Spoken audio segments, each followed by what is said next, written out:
This is Entrepreneurial Mindset with Steve the Machine. I'm Steve the Machine, and today we'll be talking about three topics.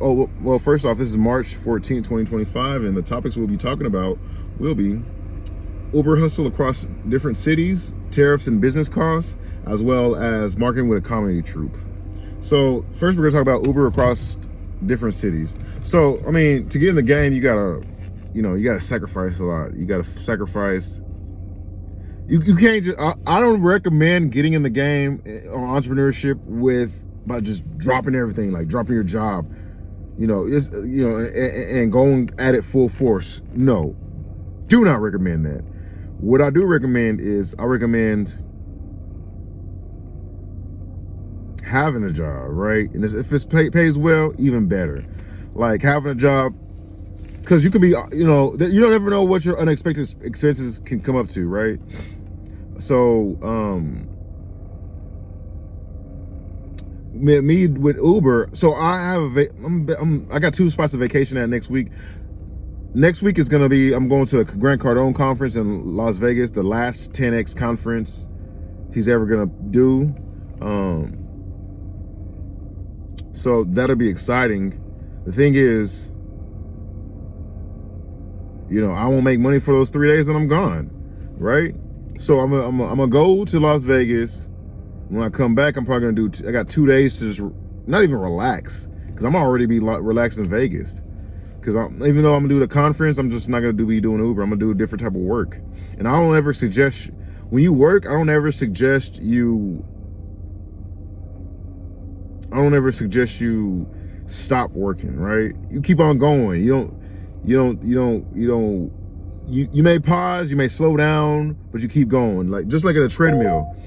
In a treadmill, you're doing 6 miles per hour. Then you slow down to, if you're tired, slow down to maybe 3 miles per hour. But you never stop, right? You never stop, take a breather or whatever, because your muscles are gonna contract or your muscles gonna just relax, and you're not going to have that same zest or anything for business or even your workout. So I suggest to pause or slow down, but never stop, right? So that's what so after I come back from Las Vegas, I'm going to Miami. So when I go to Miami, I'm gonna do a rental car through the Uber program. So I'm just gonna, right now I drive a luxury vehicle. It's an 8-seater Yukon. And I make a lot of money doing that. I make enough money to get by and support my business. And when I'm trying to make even half or a fraction of what I make in Miami, with the car they're gonna give me. So I don't want to slow down on my hustle. I don't want to pause. I don't want to pause, wait till I save all the energy till I come back. No, I'm going to Miami. Get this Miami money. Hopefully there's still spring breakers, right? So I can, get that money from those spring breakers who want to go this, that, and every which way. So that's when I go to the CEO network in Miami, where we're gonna all meet together. That's what I'm gonna do. Instead of 12 hours, I'll probably 10 to 12 hours and doing that in Miami, just working 8 hours up with the boys, maybe 6 hours of sleep. Then I'll do that the whole week, you know what I mean? Try to make the most amount of money I can. And that's my plan. Never slow down your hustle until, don't pause. I mean, don't stop, just pause or even slow down. Pause is all the lower levels. Just slowing down is where it's at. It's that sweet spot. But, you got to pick it up. You got to ramp it up, pick it up. You can't, you don't want to lose that momentum. That momentum is on your side, especially at the very beginning, because you never know who's behind you. It's like a baton race or a relay race. Some you don't know who's behind you, but they know who's in front of them, and that's you. You got to keep going, right? And yeah, that's what I think that's my new plan. I'm just gonna Uber across different cities until I have my vending machine business settled and situated, because I don't want to keep on, I don't want to just I have to network and go different places to network, to meet new people, to meet the comedy troupe, to expand my business. It's about networking, right? So I got to go to different places, and I don't want to just stay there and not make money. We only geographically tied into one city, you know what I mean? All right, the second thing we're gonna talk about is Trump's tariffs, or you know, these American tariffs and business costs. So okay, so these tariffs, so it was 25% back in December when I bought the majority of my machines in November, December of 2024. Then Trump talked about he's gonna raise the tariffs to like 60%. When he took office the next week, it went from 25% to 35%. The next week went from 25% to 35%. I'm like, damn. Then a month from there, it raised up to 10%. So it went from 35% to 45%. And later on March 4th, I was supposed to, like, I don't think I even stood a chance. And I'm gonna be honest, I don't even think I stood a chance. Because on March 4th, the tariffs went into place. March 5th is when I shipped my machines, because, man, it was a long process. Like, it was miscommunications from the freight forwarder's part, my part, because I pretty much had to do it on my own. It was different than the vending machines, because my guy, he was my freight forwarder, he's my customs agent now. He had a lot on his hand. Like, he had big multi-million-dollar contracts, and I'm just I got a couple of $1,000s worth of machines or whatever, right? Like, he got most of I understand your hustle. I'm not gonna knock it. Like, I understand where your priorities lie, because if me and you are in the same position, we do the same. But he's still helping me out, honestly. But me and the supplier, she did, woo, what? She was getting on my nerves. She didn't know which, because she was the sales agent. Honestly, I think she secretly was the owner of the company, but this is another story. But yeah, these tariffs. But yeah, so we couldn't get the we couldn't get the product out of her warehouse fast enough, right? I'm like, I'm trying to get this on a sea to ship to Houston, so I can pick it up from Houston and then take it to my warehouse. And so, and the problem was, yeah, the tariffs just kept on raising fast. And the reason I did it like that was I thought I had the money, right? I thought I'd have the money by the end, but because I was promised, because a major vending machine person, like, he has hundreds of thousands of subscribers on Instagram. He claims he's a 6-figure earner. He took financing to finance the machine instead of buying them outright, right? But that's not, like, that's understandable, because you want to have other money, make more money and whatnot. You know what I mean? You want to use other people's money to make you more money, right? But the thing is, it's been 4 months, he hasn't paid me back. You're like, man, I'm gonna pay you. Like, dog, I got you, bro.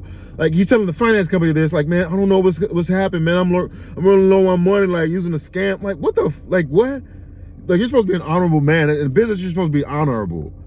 You're not supposed to take your street shit, because it's easily trackable. You're easily trackable. Like, you sign a contract, everything. Like, you said you're gonna make this payment. It's no fucking turn it back. So I'm gonna take him to court, and I probably might do a podcast about that. But I'm gonna take him. I had to take him to court. I gotta get my money. It's 12 grand on the line, right? He thinks he could just run off on the plug, right? And get this, he resold it. He repackaged it. More than likely, he sold it for more money to somebody else. He has a program under it. Like, come on, like, you got the money. Like, you're trying to juice me, is what guys in my day said. You're trying to juice me. Like, you trying to finesse me, basically. So I'm gonna get my money, man. I'm gonna have to file these. My first time suing somebody, but fuck, I gotta get my money. You know, it's not a friend's business. You know what I mean? You gotta have contracts in place. You know, I'm disappointed in him, man, because that's not how you do business, and that goes for every entrepreneur out there. It's not a word of mouth thing. You got to get everything in writing, right? Get all that stuff in writing. It's not word of mouth. You're not doing business with friends. You're doing business with strangers. You know what I mean? That's how you gotta do business. You can't take anybody's word for it. It's not like you're on the street. You know what I mean? Like, it's a whole different set of rules. Everybody's trying to get over on somebody, get the cheapest price, finesse somebody. Everybody, oh, I got over on somebody, even if they never done it before. They're trying to, I guess, make it earn their stripes, I guess. I don't know, but that's the wrong way to go about it. So if he would have paid on time, I would have paid off all my, I would have avoided those, well, I would have avoided those tariffs. I would have avoided those, and the extra fees, you know what I mean? And had my warehouse, my factory up and running by now. But no, he wants to do it the dumb way. So I gotta take it to court now. So that's a lesson for you guys out there being entrepreneurs. You gotta get everything you do business with people, you gotta get in the writing. It's more of a learning curve. It's better to do it with small money, but when you get it's better to do the learning curve with small money, but when you get in big money, like he owes me 12 grand. Yeah, you're gonna want to get in a contract, because people just want to be, even when people have it, they're gonna act like they don't have it. Oh man, I ain't got it, man. Okay, well let's leave it up to the court to garnish your wages and do what they got to do, and we'll just leave it at that. You know what I mean? Let them take care of it. Let them be your new financier.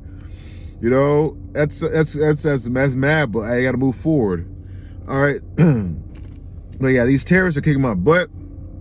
But it's to make America stronger and make the business stronger. And that's one of the reasons why because I knew when Trump was going to win that his vision for America was to make manufacturing jobs. I'm like, how can I help? Instead of buying vending machines from China, make China more money. We need American jobs here, and I'll be a better manufacturer. Like, it's better to get in the game early now than in the future, because I'm gonna have some growing pains now, get in the business, and I'll be an expert 5 years from now. You know what I mean? I know that's pretty short timeline for y'all, but I'm gonna put more than 10,000 hours 3 to 5 years from now, right?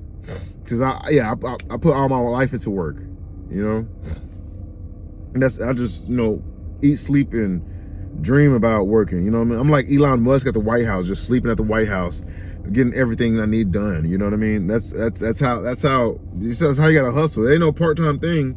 I think about it full time. I think about it all the time. But that's why I gotta get these tariffs in. And let's go to the marketing with the comedy troupe. And the thing about the marketing with the comedy troupe is that when I first got my vending machines from China, the hardest part, so I put it on 2 places. I put it on Facebook Marketplace and OfferUp. So I put it on OfferUp, nothing sold. Facebook Marketplace, I sold all my machines there. So I'm like, okay, this is with zero marketing. Just Facebook Marketplace, no money behind it.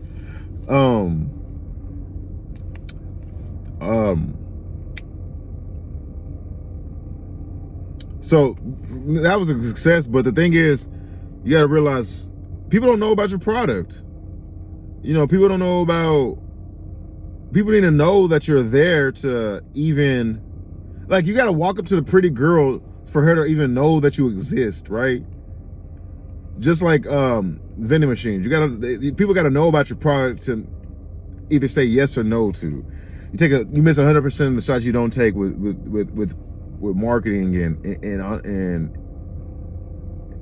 and selling your product or service. People don't know about your service, like how you need to get it out there. We're gonna do traditional marketing, like we're gonna do Google AdWords and Google, we're gonna do it through Google, we're gonna do it on Instagram, we're gonna do it through Facebook, social media marketing. But so the comedy troupe, so we're gonna have a comedy troupe, comedy sales, right? It's gonna basically my vision for it is to have commercials in between these podcasts right here. Like I'm gonna talk a lot longer, right? I'm gonna have I envision a better, actual podcast setup, where I could talk, at least each segment will be 15 minutes. The only reason I'm doing this in a rush pace is honestly I'm doing Uber right now, and plus just want to give you an outline of how it's going to be in the future. So the marketing troop is we're going to have, after each segment I'll talk about, like I was talking about Uber, after the Uber, we're gonna, have a little skit commercial, comedy commercial for y'all to watch. Then at the end, we're gonna have, pretty much like it's gonna be a roast session. So,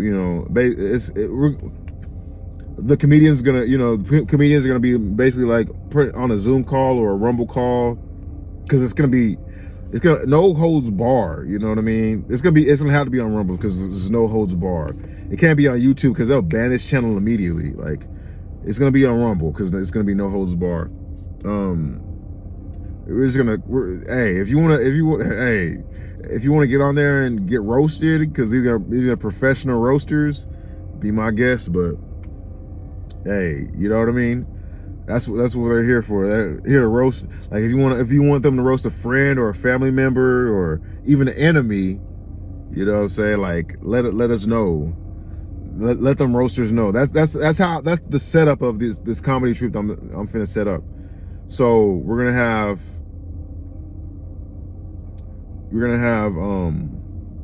in between my talking points, we're gonna have skits, and then we're going to have roasters at the end. You know what I mean? Just live interactions. You know what I mean? Just joke around and whatnot. It don't have to be.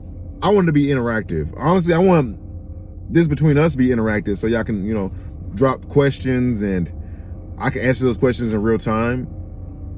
But when we get to the roasting section, you can mess around and throw your super chats or your Rumble rants in, and get it read, or start roasting the comedians, because they can handle it, because they can more than likely can handle much worse. But yeah, that's the setup I'm trying to have. And even real talk, like, not just entrepreneur. I want to have sit downs with people entrepreneurs who were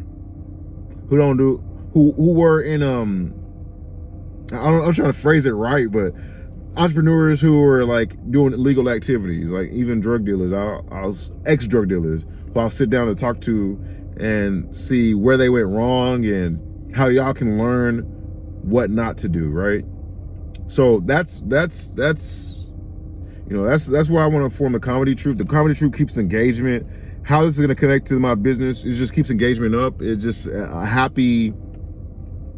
it's just like a resting break, and it'll stay fresh in your minds. That's the kind of marketing, and that's the kind of marketing I like and I want to do. I think that's going to be unique, right?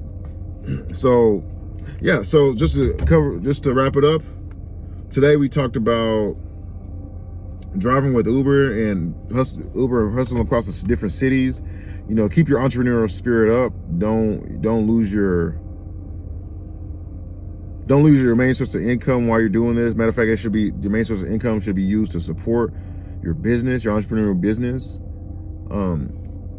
That's why I'm doing Uber still, as well as tariff and business costs. Just do not focus on just your accounts receivable. Focus on your main source of income, like this job, like Uber that I'm doing. Focus on your main source of income until you can fully support yourself with your main entrepreneurial business, right? You're gonna ease up off your main source of income, which at the time, like me, well, for example, me doing Uber, I'll ease away from Uber and start doing vending machine manufacturing full time. But that's gonna be after I get my license, after I get certified, my machines get certified, and we should start mass producing like that. I'll tell you on another episode the steps I take to mass produce my vending machines and everything I need to do to get started and be official and start mass producing and having a full warehouse where we're just sending vending machines out and selling them. And lastly, I'm talking about the comedy troupe, marketing with a comedy troupe.